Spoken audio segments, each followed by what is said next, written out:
Universal. Hi everyone, this is your favorite friend Jay or Jaylan Salah, as you formerly know her, film critic at Film Geek Vibes Nation in Session Film, and Keith loves movies. Today I have my bestie for like the millionth time, Kristen Baristella, who is there for review. She's like the host of the In Session Women in Session Film podcast. She writes a lot. She also is very active on Keith loves movies. Girl is everywhere. Everybody loves her. Everybody loves Chris. Now we are taking fan requests, believing or not, and people love our videos together. So we have a double feature today. One that is suggested by my dear friend Kristen, and we have one that is suggested by friend of the website, which is the name. Yes, Maling Malingor 7042. Malingor 7042, you are the best. Hello. And we watched Desert Hearts for you. So wait for our review. But first, let's start with my dear friend Kristen, who suggested this amazing miniseries starring our one and only Guy Pearce, whom we love so much, as you can tell from our Twitter updates daily, from our previous episodes, from our Women in Session film episode, from, of course, like myriads and myriads and millions of Kristen's writings, and also podcast episodes on the guy. And today, When We Rise is this amazing mini series. It's created by Dustin Lance Black, and it contains like a very high caliber cast. And it's about Chris. Would you like to continue? Well, it's about the AIDS movement and this gay rights movement. So it starts in the 70s and goes all the way up into the 2010s, which is a lot. And it was really interesting for me rewatching this because it came out 2017, I think, which even it seems now to remember, even that was kind of a political crazy kind of time. And I don't think it did very well when it initially aired ABC network TV. And so now that I've been going through this Guy Pearce career rewatch, I rewatched it again, and watching it post pandemic was also a very kind of colored like viewing of it as well. Comparing the AIDS movement compared to the COVID kind of situations. Of Mm-hmm. course, because now this was the first watch for me. For Mm-hmm. me, when I watched it, I felt like it felt too fluff to be about something grim, but at the same time, it felt too grim to be too fluff. Like it had a lot of things. First of all, thankfully, there were no LGBTQ sadness, morbid endings, like things that made you hate your life for being, like queer. And at the same time, it had like very tough subject matter that you felt had to be dealt with a Mm-hmm. serious way. So for me, it felt like it lost its direction. Also, the idea of splitting the cast into the younger ones and then the older ones didn't sit well with me because I personally preferred the younger cast so much, except of course Guy Pearce, because not because I'm biased, I am, but because I really, really like the way Pierce takes a probably a really ordinary character and turns it into something else. So imagine if it's not an ordinary character, this is a real life character. He studied him. So I would like to talk about the real life character. Chris, do you Mm-hmm. know the real life character more than me, or should I go Oh, to my Guy Pearce is playing Cleve Jones, and the miniseries. I think it's since been published, but I think then it was just based on his memoirs as well. So I wonder if that was part of the unevenness of it. I mean, that's what I thought about the show. Even the way it's listed, sometimes when it's on Hulu or when it's on Prime, and it's not available on DVD, unfortunately.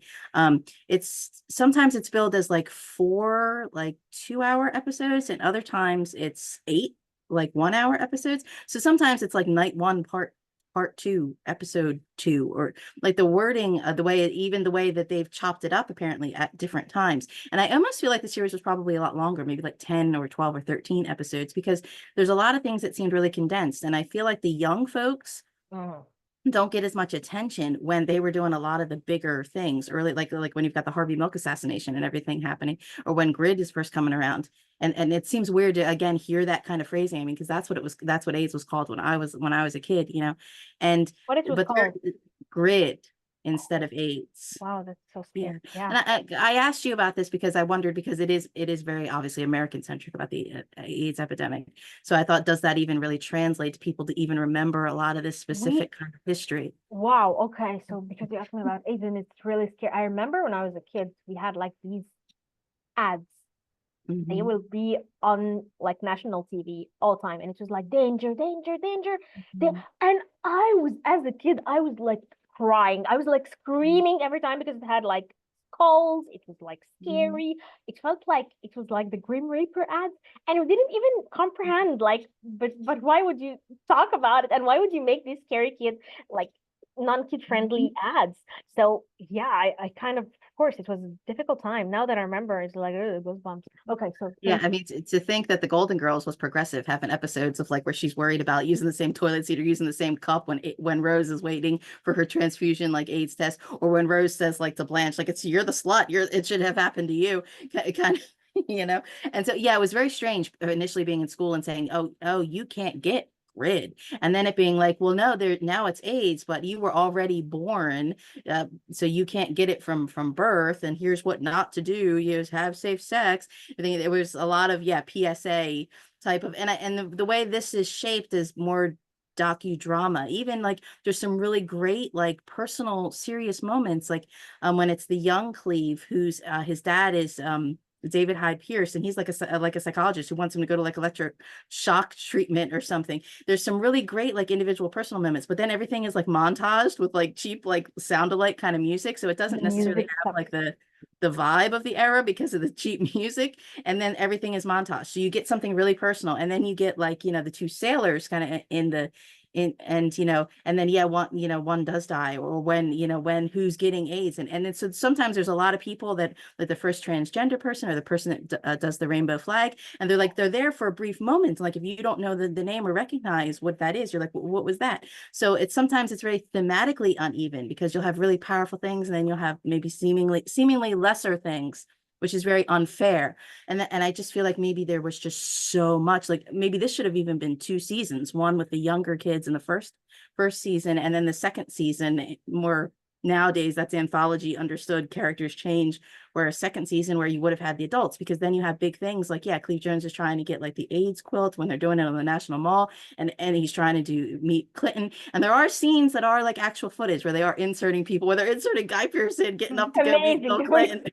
It's like insane. He's like giving speech. So I'm like, Mm, oh my God, this is funny.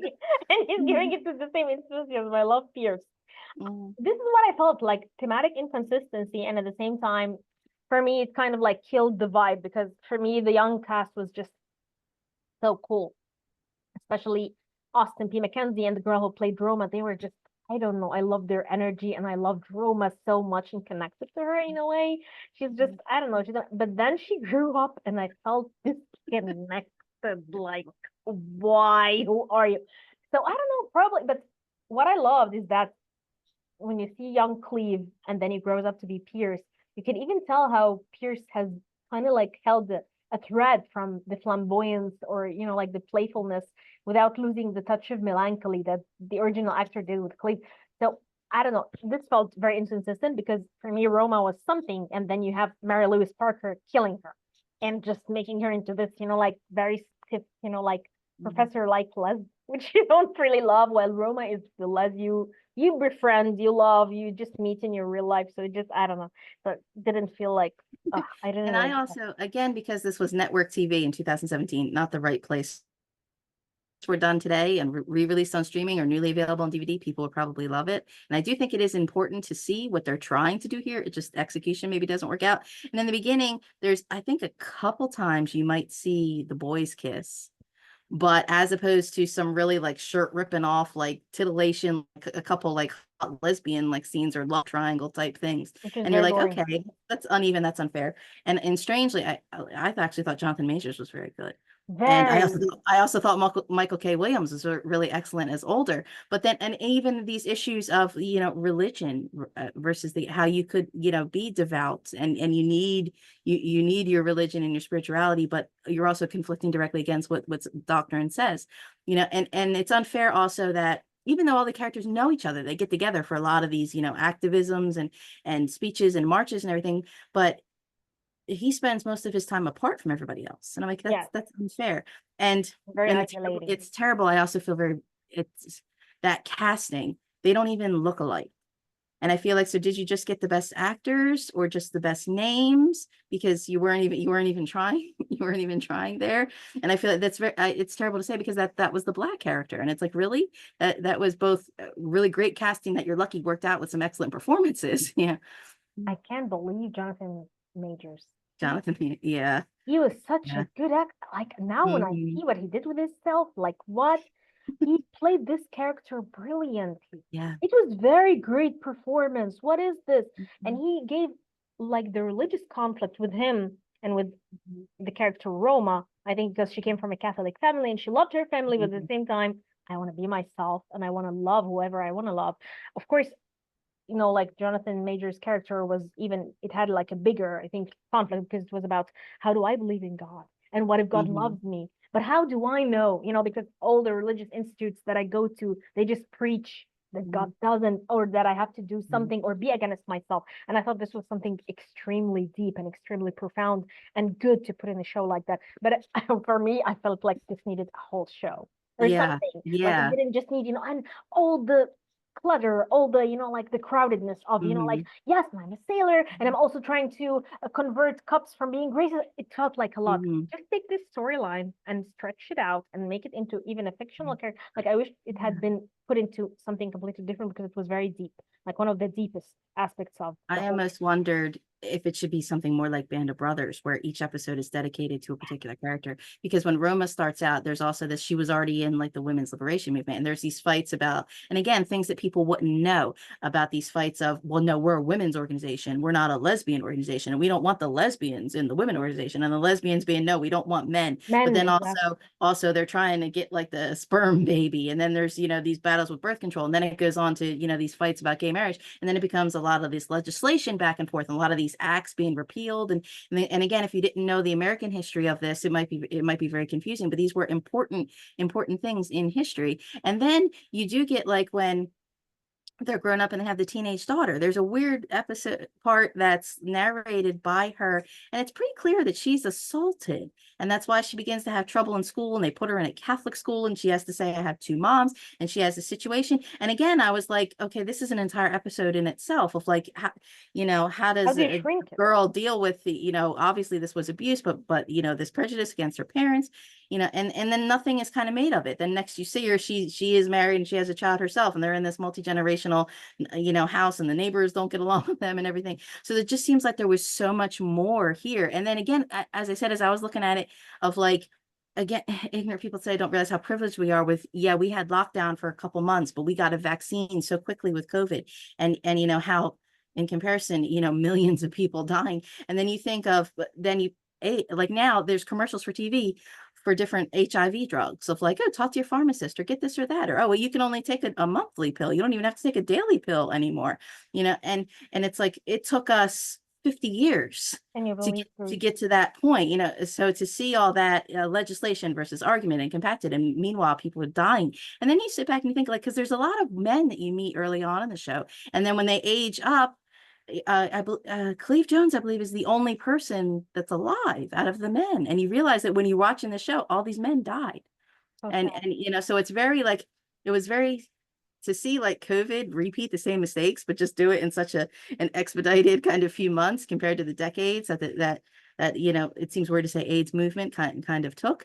Yeah, and so it's like, I feel like this was very powerful, but I don't know, like, your ABC network audience wasn't going to appreciate this. If this was meant to be for the classroom, you don't even have it on DVD. Why the way you edited it? So I don't know. I feel like all the production and the presentation of it is very faulty, and it does a disservice to the performances, because you have a really great emotional performance, you have a really great emotional scene, and then like it plays music and jumps to something else. You're like, well, wait a second. And then you do have, I'm sorry, that part where Cleve is trying to adopt, he finds like some kind of crack baby next door that he's taking care of. And then the moment they find out that he's got like AIDS medicine, they take the baby away from him. And it's totally gut wrenching. And again, When and he's crying.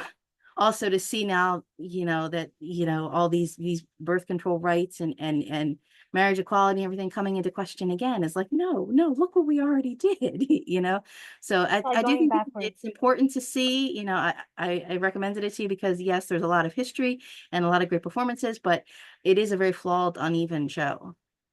It's very interesting for me to see the progress for the LGBTQ movement, or for people, for reality, for just people to accept themselves. Even the idea of growing up not accepting yourself, having to just grapple with everything, with family, with religion, with life, with identity, and then to see people now being their full selves, being free to be who they are. It was just, I think it was very refreshing, and also kind of like a very painful trip down memory lane, but Mhm. also important. Like, it felt more educational than enjoyable to me, but then you had like really important, enjoyable moments.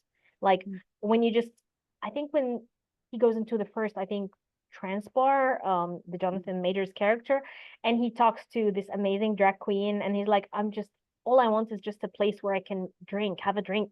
And it kind of hurts you, the idea that you wouldn't even find a place where you can be yourself on your own before he became like this motivated activist character. All he wanted was to go to a place where he would feel like he belonged, where he wouldn't feel judged and looked upon, and Mhm. just, I think, just feeling like he's suffocating. So the idea that this exists for a lot of people, maybe throughout different parts of their lives, was good to watch. But then you have the moment cut, and you have like something entirely different, and you feel disconnected from the whole thing. Ironically, it almost mirrors very much, you said progress, but it was more like one step forward, two steps back. As soon as they got, like the police, were actually actively in the riots here in the San Francisco kind of enclaves. You had the Harvey Milk assassinations, and then they did get legislation, but then it was repealed. And then the idea that you're talking about this completely internal conflict, and then it's like maybe that's it. Part of it was they didn't focus on the personal, because every moment kind of had to end with like a big speech or a big look, from somebody being like, like not I'm gay and I'm going to convert you, but I've got something to say and I'm going to say it. Like it kind of, the tone was the wrong way. So the idea Yeah. that you're dealing with something personal, but the bigger picture was bigger, or that, it was more important that, we had to fight our government, so I felt kind of sadness, because it's like you come so far to, in some ways, be back where we started. I mean, we're still having, obviously these hate crimes and violence, so it's, the history is very important, and I don't know that it captures the history. I think it just maybe tries to do too much. If it could have focused on one specific movement or one specific characters, but You but can't then that's encompass unfair. exactly all of that in just a 4 or 8 episode series. You can't encompass an entire history, like an entire history of, it's like, I don't know, taking, like a political Mhm. movement that went throughout the years and just trying to make something about it. No, you just trick us, which is why I like a slice of life approach to these kinds of things, where you just Yeah. focus, kind of like when you have a biopic, which is like around the whole life. No, rather than a biopic like a Mhm. day, or, like a time in the life of this person. They're shooting a particular movie or something. And you're I like, almost It's like you have to watch this more than once to get each person, to get what each, or to read up in between of what, act they're trying to fight, or what march this was that they were doing was so big, or just exactly. following one specific person through, which is like, that should have been the show's job, but it's like, does that become the audience's job? Or if you were showing it in the classroom, it'd only be, okay, we're talking about the 70s this time, we're talking about this part, we're talking about the AIDS quilt, now it's time to talk about that part. Mhm. Definitely. And I just, okay, so we have to end with talking about our Pierce, because, he's Oh. precious and we love him. What did you think of his performance? Because I think, again, he's just great. Well, this was 2017. So how many years was that from Priscilla, Queen of the Desert? And even though obviously that's a whole separate issue of, because back then, which I think I talked about with our Dave Giannini on the Women in Session podcast, back then nobody gay wanted to touch the movie, and it was like, oh my God, you had these straight actors playing drag queens. Nowadays, it obviously would be very different, but the idea that he's always been an ally. If you look on Guy Pearce's social media, you'll see him rainbow doing a lot of these LGBT parades and everything, that he's actively involved in that cause. It's also with his Amazing. family, and so I think it would be very easy for somebody to come into the show thinking that he's playing gay, or to expect certain expectations, thinking of Felicia Wild, drag queen, but it's very different.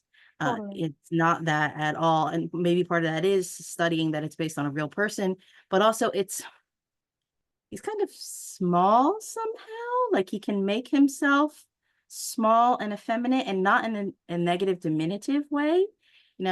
that he could be kind of a small person, but he's doing a major things here, yeah, getting out on the National Mall with this massive necessary quilt, acknowledging people, and then getting up and giving speeches. But then he can also be kind of sassy, because as the show goes on, then you do have a new wave of like new activists that begin following him. They're trying to get him to do interviews or get involved in their projects, and he's like, look, I was doing this, way ahead of you. And that was also another thing, like I said, that hurt network TV, because this is not how in 2017 or now, people don't, not curse. They don't not say, sassy things for him. So for him to just say, I was a twink who screwed more than you ever will.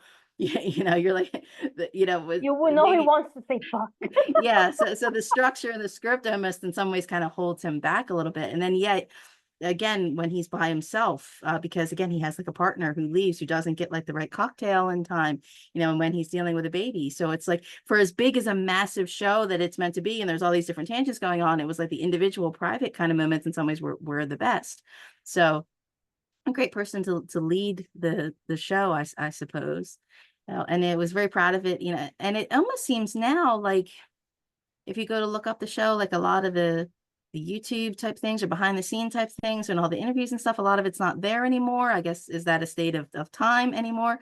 But it almost seems like it, I don't know if the show has all but disappeared, which I think that's unfair. I mean, even with its flaws, I do think it's at least a necessary conversation starter, which is why I wanted to tell you, hey, see this show. Yeah. I had to see it, and it was like really an eye-opening one too, even with all the flaws, like, because I tell you, lots of questions posed in my mind, and even ideas for things that I wish would be explored. Like, imagine taking someone's journey, spiritual journey, sexual journey, identity journey, and then making something about it that just kind of like strips it bare, like takes it to the core. This is what I wish I would see. So probably when I watched it here, kind of like let it some areas in my brain, and now I can't stop thinking about it. Yeah, I guess that's part of it. For as flawed as it is, I mean, it leaves you thinking about it. You do have to end up going up and looking up the history and reading about the people for yourself. So, which I guess is a good point, that, yeah, to educate the masses better. And that, I guess in that way, maybe it did serve its purpose. But I do wish more people would see it. I wish it was more readily available. It goes off and on sales, or appearing or disappearing on the stream. If it was on DVD, I'd buy it. Definitely. You'd buy anything with Pierce on it, girl. Just shush, okay? Don't pretend that you're like, wow, yeah, I'm doing it for the arts. No, you're doing it for the ass. Okay, so come on. And now we're going to a completely different territory, which I think you guys love us talking about it. And this movie is like a perfect lesbian drama. It's called Desert Hearts. It's directed by Donna Date, whatever. The screenplay is written by Natalie Cooper. It's an adaptation of a lesbian novel, Desert of the Heart by Jane Rule. And I really love that people are starting to recommend stuff for us. And I love this lesbian drama for many reasons. First of all, because you pointed my attention to the idea of that films in the 80s romanticize the 50s a lot. Like, they show the 50s in a way that is, I think, magical. Because for me, the film, even though some parts kind of like, okay, but it's a very atmospheric film. Like, I really wanted to go to this ranch and just stay there, and all those les lovers or those frustrated women not knowing what to do with their life. That was so good. So I think it's part of the 50s allure, and the soundtrack too, like Elvis, and Ella, yeah, like Ella Fitzgerald. These amazing songs put me in like, take me to a 50s diner, please. I just want to go there and like be a weird person. So I just loved a lot of things about this film. And I love the idea that it's a love story between two entirely different women. And it's a very sheltered woman, which I didn't really love. And then you have Kai, who's just, her name is Kaya, who is like magical to me. And at the same time, I felt like, okay, this is so good. Like, why are they keeping telling the other woman, like, no, don't fall for Kai, blah, blah, blah. I just loved some parts and hated some parts, but at the same time, it kind of gave me this nostalgic feel for a time and a place that's not even present.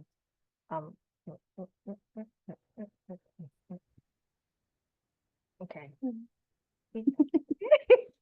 Okay. Technology. So I just love the nostalgic vibe of it. I love the idea of two entirely different women falling for each other. I love the idea of a sheltered woman kind of like finding her sexual awakening at the hands of a free stallion-like woman. But I want to hear your take. First of all, what did you like about the film? Because it's about, okay, just recap because I hate recaps. Like it's about this sheltered woman who is finalizing a divorce, and in the film, because it's the 50s, it's like a divorce, like woo, it's like treated like a big deal, and it scares me. Like, what? Yeah. Okay. So, and she goes to, for some reason, this ranch and stays It's in a house. Reno. Yeah, Reno, Nevada. That was where he could go to get a quickie divorce. Ah, Yeah.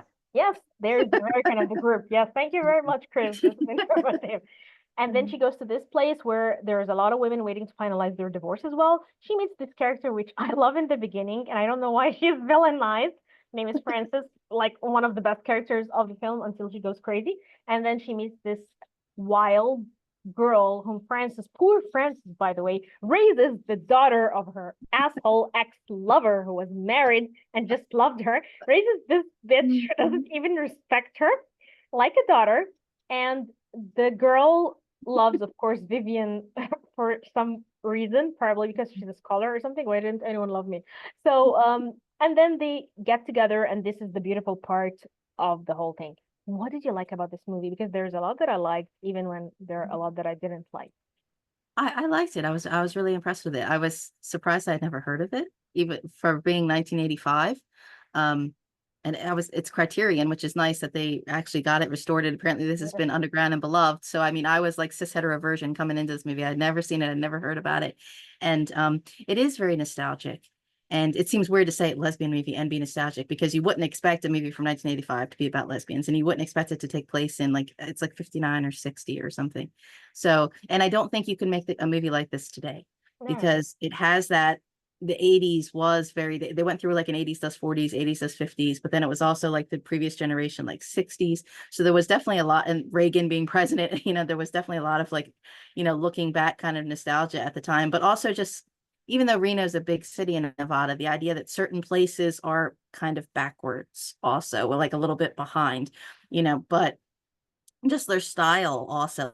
Like today, I feel like it'd be kids playing dress up, or it would be made like way saucy. And you actually don't get an encounter till like the last like 20 minutes of the movie, I think, like this whole thing is building up towards it.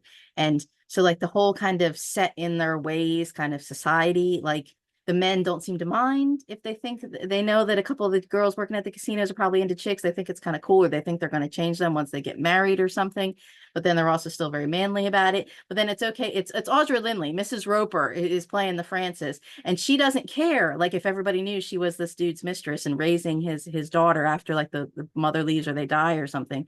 And it's like, but she's more worried about the scandal coming out if people think that that they're gay. And it's like, oh, okay, but being a mistress is okay. Divorce is taboo, and gay, forget that. But it was like, oh, and then there is a little bit of classism. Like it's Helen Shaver playing the Vivian. She's coming from New York, and she's some kind of professor, literary, written lots of material, and she says like they were like professional, like they were a professional I couple, her and her so husband. weird. And like she's divorcing him because she knows it's like unfair, and she's 35 and she wants to find like the rest of her life or something, which is a huge leap for any woman in this era at this time. And so it is a mix of like she's already kind of really sheltered and repressed, in addition to it being a lesbian encounter. Like it's kind of twofold that way, which is really nice. Yeah. And she's not very snooty or uppity. When you first see her, she is wearing nice suits, hats, and pearls, but and men compliment her. Everyone kind of seems to see that she's a very demure, like they're drawn to her because seems to be a demure, educated, sophisticated, respectable kind of woman. And she's kind of not wanting to shed that, but has to kind of rectify herself at some point, because she does begin to wear pants, or eventually obviously wears her hair down. But like the idea that she says like, I'm like a really important person. I have a reputation, what the hell am I doing? What the hell am I doing here? So it was very, I mean, and it's described as a lesbian movie, but I do think it is much more about repression, or who's closeted and Feminine who's not, movie, because exactly. Kay is very doesn't care, convertible, wild. In many ways, I think they recommended this because we had such fun talking about Bound. In some ways she is kind of like Corky, which this is kind of the rep. You could see this as heterosexual, that she's kind of the bad boy who's bending her this way. But Exactly. and I will say, it was something I didn't like about the movie was that there's a lot of like weird fade ins or fade outs or slide transitions that This are kind is of so awkward. jarring. Yeah, where it makes everything seem kind of vignette wise, And where it why? doesn't really help that it's the passage of time. She's in Reno to residency, has to stay there long enough to get the divorce. So time is passing. And the moments that are the best are where they're just riding horses and they're just walking or they're talking. They're able to just drive in a car and talk. And you're like, oh, okay, this is what you need to do. And then it seems like there's other characters that are staying at the ranch, and there's another son there. And then like Denise Crosby and like Jeffrey Tambor are there for like 2 scenes. And there's another woman that's there who's like a real sassy kind of woman. And these people are like there for like 1 or 2 scenes. And obviously, I guess adapting from a novel, there must have been other characters, other storylines. But then it's like, wait, did they film other things that were edited and that were cut out? Because the movie's like 90 minutes something. But then part of he's like, I don't even think they had that much footage. It just seems to be a very straightforward kind of picture. So it's maybe, going versus material versus direction was a little uneven, but I don't think that's a fault at all, because the film is very beautiful by the time you get to the end. It's fantastic. I think the sex scene, the build up to the sex scene was just, first of all, the kiss that they share in the rain. The rain.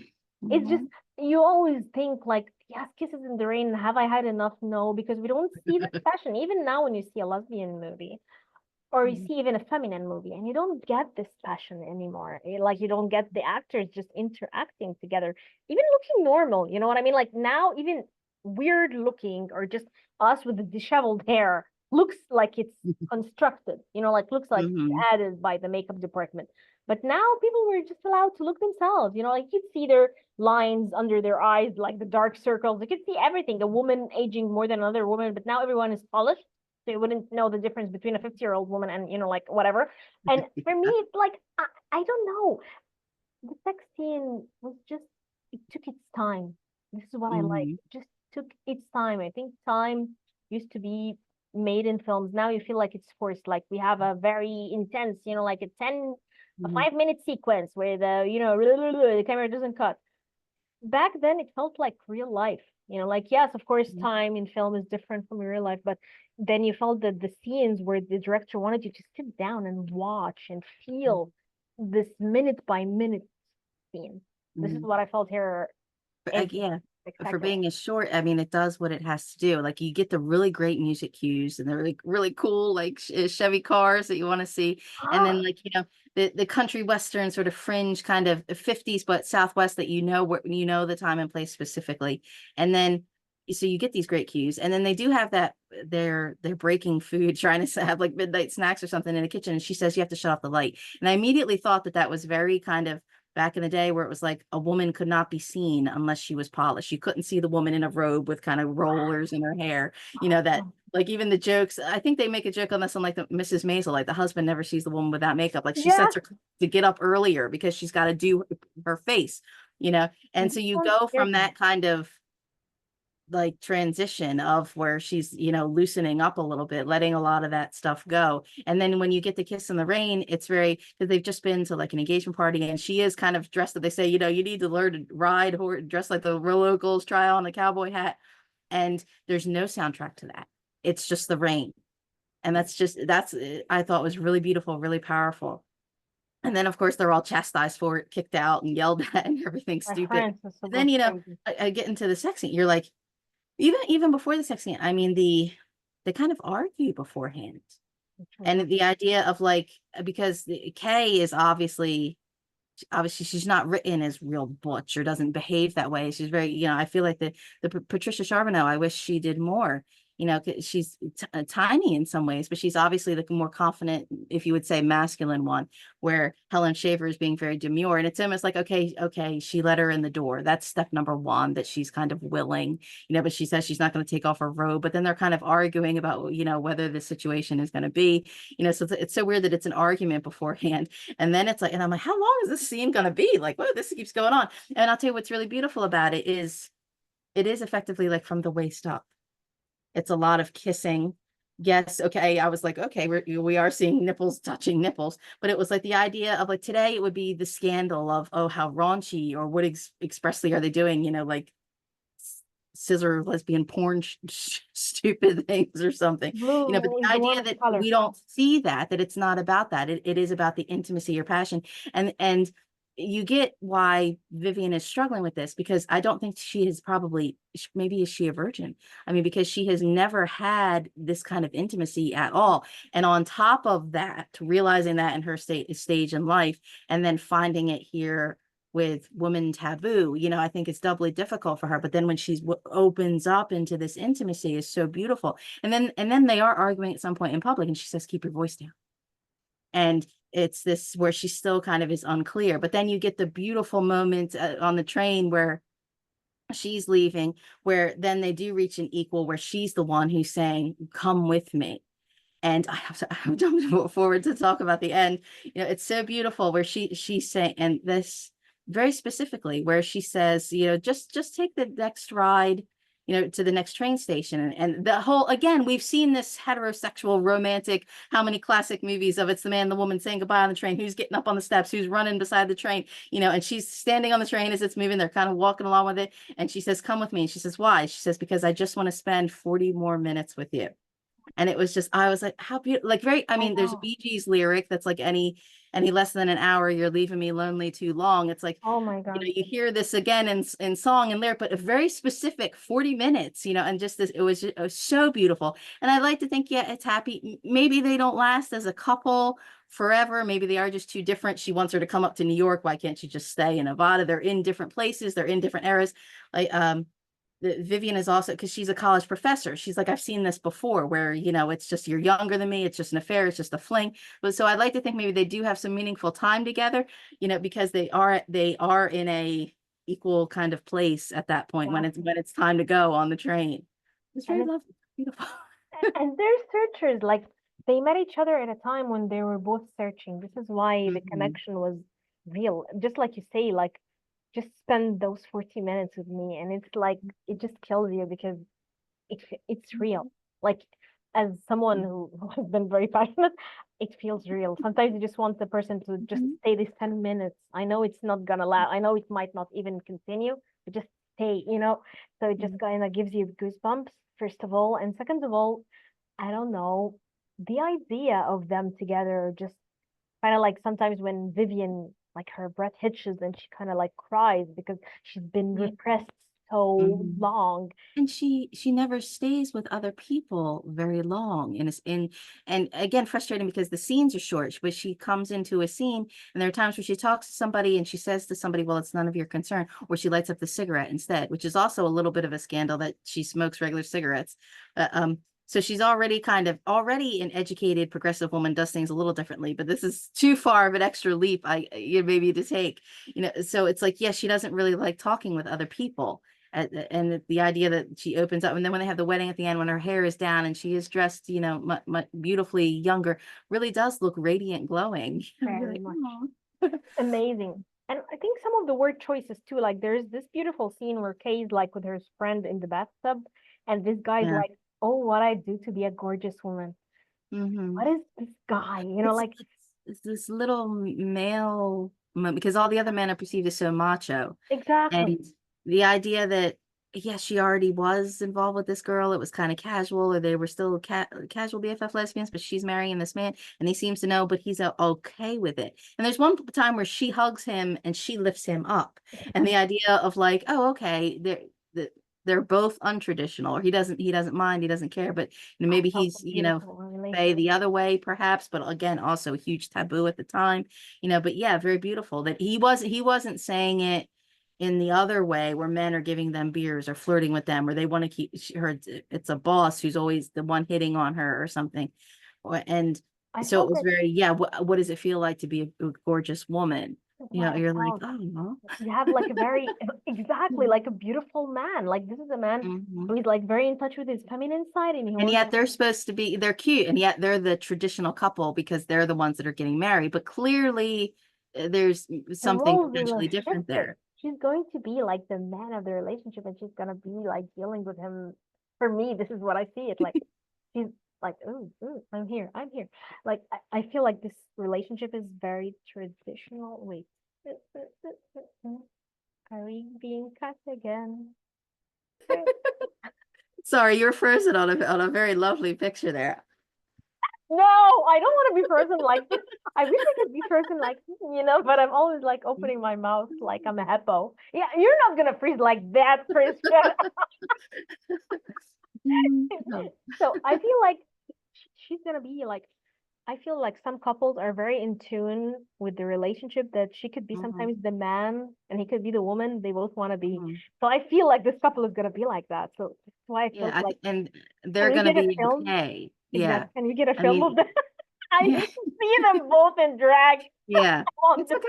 It's couple. okay. It's so Hmm. beautiful. For me, it was just beautiful. And then there's this also this line that I loved when Kay asked Francis, like, like, why Glenn? Like, why him? And she said, he just reached in and put a string of lights around my heart. And then Kay used the same Same sentence of on. it. Hmm. Like, oh, I'm a Hmm. sucker for this. Like, these times are gone and no one talks like this anymore. It's all like, like, I don't know, like, or, mothering, or, like, it's all about the Hmm. Gen Z And language. yeah, and the way it's in the Frances, who's the older character, she was like the dancer and the mistress of the Glen. And like the idea that he probably loved her more but couldn't leave his family, and then he ends up dying.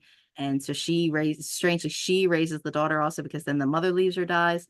So, and then initially you're kind of like, is there something latent between them? Or because she's jealous that she ends up spending more time with Vivian. But then it's not that. I mean, because she's so beholden just on loving, she had the love of her life already with him. And then when the Kay comes back and says to her, kind of like, repeats the same thing of like, but the love is love, can't you understand that? And then they do kind of, come around to it, that she does think of her as her daughter, even though there are times when you're kind of like, they're jumping around kind of half clothed or something, and you're kind of like, is this Oedipal or is this Electra? Like, which one would it be? kind of thing. But that she sees the former lover in the daughter, and so there's a different line of, yeah, viewing or maternal, like, I guess she wished she turned out more, even though she says she's a lot like him because she's kind of rogue and kind of wild, but wants the best for her, does treat her like a daughter, and doesn't want her to be involved in wouldn't want her to be a lesbian, I guess, maybe, unless it was her. I don't Yes, know. exactly. You never But then, know. because she also has a son, which I don't know if it's explained if the son is also by the Glen or not. I think it's um not. Yes, I think she says that it's because not she doesn't seem to care about him as much. And of course, exactly. he's also flirting with the Vivian, but then also is throwing her bags at the car when she's ready to go. But then later, where she is dressed really nice and is really glowing, freed of herself, where then he just casually does come back to her, like that. Him caring about her and admiring her is enough that he's gonna come back to her. They're still gonna be friends. So it's a very, some people accept them and some people don't, and they can't worry about that because they already have their ups and downs in their own relationship. And I don't think they're going to change each other. Maybe they're not going to be together forever, but at this point in No. time, this is what they needed for each other. And if it doesn't last, that's okay, but they will always be defined by this moment. There will always be this invisible thread between them. They will always be connected by a moment that Mhm. brought them together, like a particular time in their lives where they needed each other. And this, I think, is even more poignant than the idea of eternity or forever or whatever, because I might have met a person whom I connect to very deeply and who feels me more than anyone else has felt me, but we might not end up together Mhm. because life, but Yeah. it's okay because this person might have seen me in a way that no one else has, and I might have seen them more than anyone And else has. and are we thinking this is something that maybe they're only together for a few years, or is it something where they truly do go? She comes to New York and visits, or is she going to come back to Reno and visit? Are they going to go somewhere else and travel? What? The idea that like it's either one moment in time, or it's you're going to be interconnected together forever. I The in guess and out in some ways that's very Brokeback Mountain, that there's just there. always going to be this other, that even if you do love somebody or have something else, there's always going to be this separate. And I guess and again, the same thing with the Frances being the mistress, and that was an okay scandal. And the idea that obviously in this New York set that her and her husband were this professional couple and that they didn't have kids, and oh, that was kind of accepted. Or the idea that the woman is supposed to continue with the marriage, whether she's unhappy or unfulfilled or not. So it's this duality of even being in your own relationship versus what society kind of demands of you. So, and you could try and have both and try and service both, but you'll always be, going back to not your true nature, but where where you your need hearts to be are. led. Mhm. Exactly. And where your heart is. Because I feel like It's a Vivian beautiful and movie. it's a beautiful movie. and it just touched you in some Although I way. do admit, and I guess because it was shot pretty cheap, there were a couple times where I wasn't sure if they were actually outdoors or if it was like a matte kind of. I'm like, oh, the lake looks really pretty, mountains look really pretty, and I'm like, but is there a line there where it was a That was fake weird. background? I'm not sure. But at that point, it didn't matter, because it was about the people. It wasn't about like the sweeping kind of vistas. But yet, yeah, it was a beautiful film, and it didn't have to be, oh wow, look at those visuals, or Ooh, oh, all the lesbian. boobs. Oh yeah, Um, exactly. Ooh, lesbian movie. Like it always feels when you see someone behind the camera treating the subject matter with such, like sensitivity, or mhm. it's someone who's like, yeah, yeah, lesbian, and it just turns you off, like, shut up, Yeah. I please. mean, based on a book written in the 60s, which was controversial, but also, yeah, directed, produced, written by a woman, again, in 1985. I mean, we don't have that kind of quota today, unfortunately. So No, you can no. definitely tell that it's done with, and I wouldn't even, I ended up reading and researching that, yeah, the author of the book was a lesbian, that the director was a lesbian, but it's like it wasn't filmed with that lesbian view, just with a feminine, this is Very what women feminine. have to deal with. But when she first gets off the train and she meets the Francis, and she says, "Oh, my feet are killing me. I can't wait to get out of these shoes." And she's like, "Oh yeah, great," And she said, "That's the nicest thing somebody said to me." Like just woman to woman understanding, or another woman complaining about her girdle, or something. Like there's just some moments that women to women are talking about, and then there's another woman first talking about sex or her husband, and then that's when Vivian has to leave the room because she's not ready to touch that kind of subject. But the Exactly. idea that it was like, this is what women do by their, like Little Women, where Laurie says, what do they do by themselves all day? Where sometimes this is what women had no choice to do when they finally got together. They were able to talk about finally being chicks. And then, okay, some of it, yeah, strayed to, true love, lesbianism, that or just relationship that other people could not understand. Exactly. And they don't have to understand. Like she says, this does not concern you. No, no. And I think people don't have to understand any, like when it's love, you feel like this is what the film was actually hinting at. Like people don't have to define. This is not Mhm. definable. You don't define this relationship. It's just there. And also I love the idea of the complexity of the feminine relationship, even if it's a motherhood, like a very wild, like nasty motherhood on Frances' part, but because she loves this girl, because she kind of like sees her as, like you said, as a manifestation of her dead lover. So the Mhm. idea that as a mother, you could sometimes feel like, who are you? Are you like my jealous best friend? Are you like my lover? So it's very complex the way all the women interact with each other, but it also feels very real. Unlike an outsider perspective where they would imagine, like a fantastic feminine fantasy or like a cat fight all the time. No, it's Mhm. sometimes the little snide remark. It's sometimes the heartbreak. It's sometimes, like the Mhm. I need you, I cling to you, my best friend, and you don't even know, like, is she in love with the best friend or is she just feeling motherly or tenderly about her? So I love the complexity because this is what kind of like defines a lot of the female relationships I've seen in my life, even though it's, like family or friendships or whatever. So I just love it, and I know it's done by the hands of people who really understand and who really feel. Yeah. Well, because the women are allowed to be multifaceted or change or be complex, because you would think that, yeah, Kay is the younger one, but she's the dominant, more wild one. But then like they initially think that it's Vivian who must be seducing her because she's the educated, older, wiser woman, and that's not the case. But then at the end, it's switched where it is that it's Kay is the more feminine one, who's the one who's apparently leaving to go up in New York. So the idea that they could switch at times is, and I'm not even, again, to say that there would be something derogatory where, ooh, switch hitter, who's on top or who does what, kind of slang, kind of way, but that they can be equal in the That's relationship hot because they too. understand one time it's going to be this way, one time it's going to be that way, that women are much more willing to give and take. And she had already done a lot of giving and taking in the relationship with her husband that did not work. And like the Kay had been in casual relationships, never really committed to anybody. And then they do have the friend who now, as we said, is marrying a man, and maybe again is in a different kind of give and take relationship that's positive. So again, yeah, appreciating the multifaceted, that there's no one of them who's just the damsel, even though you could see this as heterosexual technically, Very. where she's coming to Reno and she meets the man who brings her to this ecstasy and changes everything, and maybe it's not going to work out because they're in different phases in their life. We've seen that movie a dozen times, more than that. So seeing it just the women way, just, yeah, it was very natural, and this didn't feel like an 80s movie. at all. It Wow. felt very modern and fresh. I don't know if that was because it was my first viewing, and so I'm glad that that there's always been an audience for this movie. Apparently, I thought it was very beautiful. But also I'm not sure why it's so obscure. I don't think it deserves to be. Maybe because it's like the cast is not that famous. It doesn't have like the social Mhm. me because now I feel like everything has to have had a moment, like or a hype by someone. I guess lots of other things were going on in 1985. I mean, it had like Oh, major release and all, but I don't know, or too taboo then. maybe so they kind of buried it so that no one feels about it or stuff.